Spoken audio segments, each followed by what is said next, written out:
Hello there and welcome to Network Africa on Channels Television with me, Cynthia Are. Today, here's what we're going to be looking at. The president of Sudan, that's al-Bashir, remains in power after 25 years.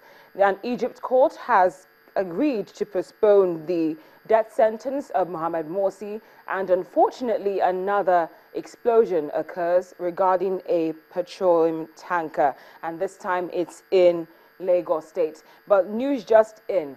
Over 30 people have died after a bomb blast hit a busy meat market in Maiduguri, the capital of Borno State. And the bomb, which was concealed under a butcher's table in the market, went off at around 1 p.m., killing shoppers and travelers. No one has claimed responsibility for the latest explosion, which follows 2 bomb attacks over the weekend that killed at least 30 people and bore the hallmarks of the militant Islamist group Boko Haram. We'll bring you more updates on this breaking story as we get them. But now straight to our top story right here on Network Africa. Now, not too many people might be thrilled about this, but at least supporters of the current president of Sudan are excited. President Omar al-Bashir of Sudan has been sworn in for a new presidential term, extending his 25-year rule.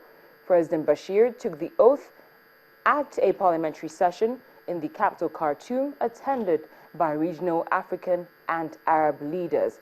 He won 94% of the vote in a national election in April, which was the first since Sudan saw its south secede in 2011, but was boycotted by many opposition figures. Now, President al-Bashir is not the only one, as regards African presidents, who has been a tad selfish when it comes to letting go of power, as there are a lot of African leaders who have been in power for a long time, some even a lot longer than the 25 years, as is the case for President al-Bashir. Now, topping this list is Teodoro Mbasogo, who is the president of Equatorial Guinea. He's been president for 35 years. Next is Jose Eduardo dos Santos, who's the president of Angola, just like the one with his Equatorial Guinea counterpart. He's been in power for 35 years as well. President Robert Mugabe of Zimbabwe has been in power for 34 years. Paul Biya of Cameroon has been in power for 32 years. And last but not least, at least for the top 5, is President Yoweri Museveni of Uganda, who has been in power for 28 years and counting.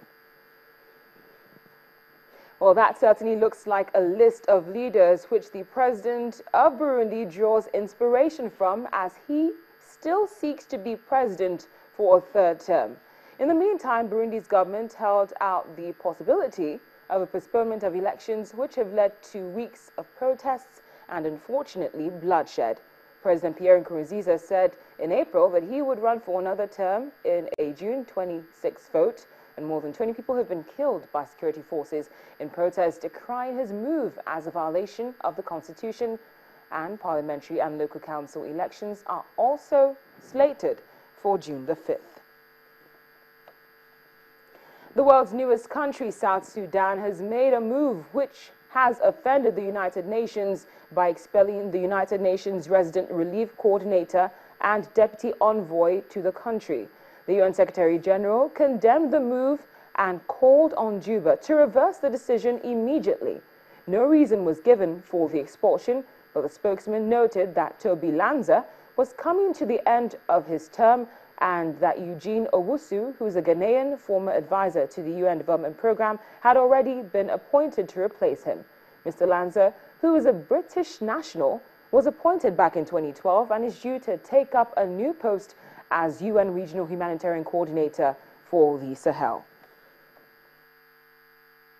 Now, here's more on who Toby Lanzer is. Until recently, he was the UN Development Programme resident representative and UN Humanitarian Coordinator in South Sudan, and also the former Deputy Special Representative of the UN Secretary General in the United Nations Mission in South Sudan, also known as UN MITS. His achievements specifically in South Sudan are as follows. With the help of the United Nations, he's been able to provide financial, organization, and management support, enhancement of peace as well as reconciliation, reduction of tension between key communities, economic planning, and finance law completion of Juba University's College of Law training for key personnel in criminal justice.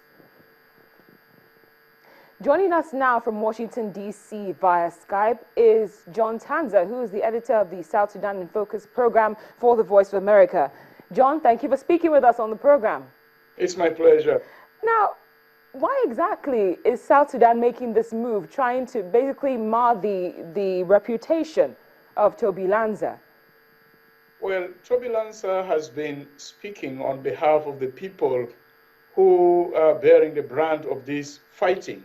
And he has been saying that the country is really moving into a very bad humanitarian situation.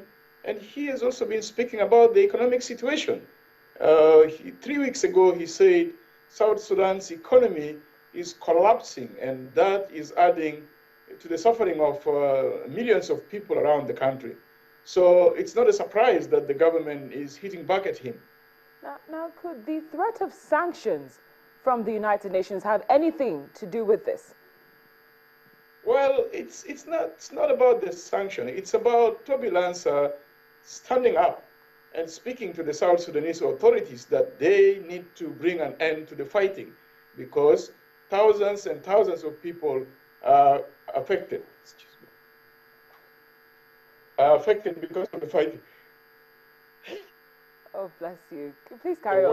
The weather here is not that good. We completely understand. Trust me, I do understand. Thousands of people are being affected by this fighting, and there's no end to it. So he has been reminding the leaders to end the fighting.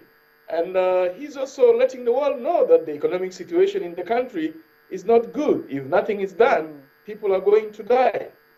Now, John, is there the slightest chance that this could have a possible boomerang effect on South Sudan?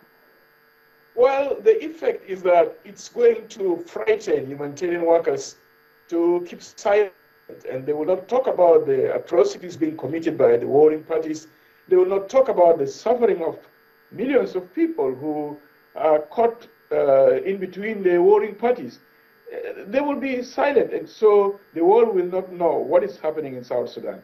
Toby Lanzer was outspoken. He was telling the world what was exactly happening in that country.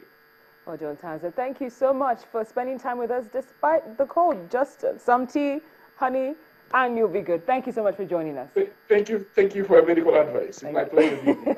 Thank you. That is the Voice of America's editor of the South Sudan in Focus program, John Tanza, filling us in on the developments in South Sudan regarding the expulsion of Toby Lanzer. We go on a break now on the program. When we come back, there is some advice for Kenya or for South Sudan from Kenya. Please stay with us.